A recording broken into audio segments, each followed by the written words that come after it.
അപ്പൊ എൻ്റെ അടുത്ത് ഒരുപാട് ആൾക്കാർ പറഞ്ഞിട്ടുള്ളതാണ്, എൻ്റെ സീസണിലെ കണ്ടസ്റ്റൻസ് വരെ എൻ്റെ അടുത്ത് പറഞ്ഞിട്ടുള്ളതാണ്, രതീഷേട്ടൻ ഒന്ന് ആരെങ്കിലും ഒന്ന് ഏൽപ്പിച്ചിട്ട് പോയി കഴിഞ്ഞാൽ രതീഷേട്ടൻ ഒരു ഹൈപ്പ് കിട്ടുമ്പോൾ അതൊന്ന് വന്നേനെന്ന് പറഞ്ഞു.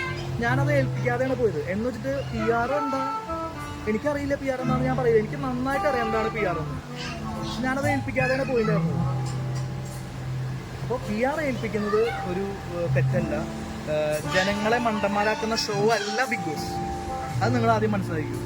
അല്ലെങ്കിൽ ഇത്രയും റേറ്റിംഗ് കിട്ടില്ല, ഇത്രയും വാദോരാതെ നമ്മൾ സംസാരിക്കില്ല.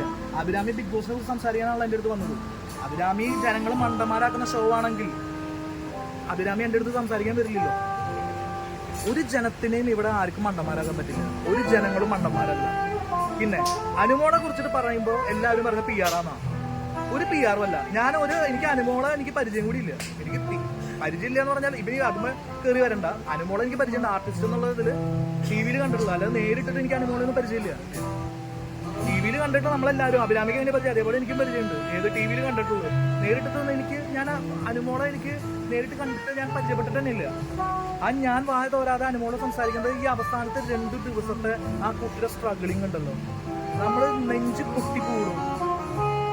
ഒരാൾക്കാർ, ഒരു കൂട്ടം ആളുകൾ വന്നിട്ട് അനുമോളെ വളഞ്ഞിട്ടിട്ട് ആക്രമിക്കാന്ന് പറയുമ്പോൾ അത് എല്ലാ ജനങ്ങളും കാണണം. Anumol big boss season 7 deserving ആയിട്ടുള്ള കപ്പ് ഡിസേർവിംഗ് ആയിട്ടുള്ള ഒരു കണ്ടസ്റ്റന്റ് ആണ്. തീർച്ചയായിട്ടും ആ കപ്പ് അനുമോൾക്ക് തന്നെ കിട്ടണം. കാരണം ഇത്രയും സ്ട്രഗിൾ ചെയ്ത് സീസൺ 7 വരെ എടുത്ത് നോക്കിക്കോളൂ, ഇത്രയും സ്ട്രഗിൾ ചെയ്ത ഒരു പെൺകുട്ടി വേറെ ഉണ്ടായിട്ടുണ്ടാവില്ല. അത്രയും സ്ട്രഗിൾ ചെയ്തിട്ടുണ്ട്.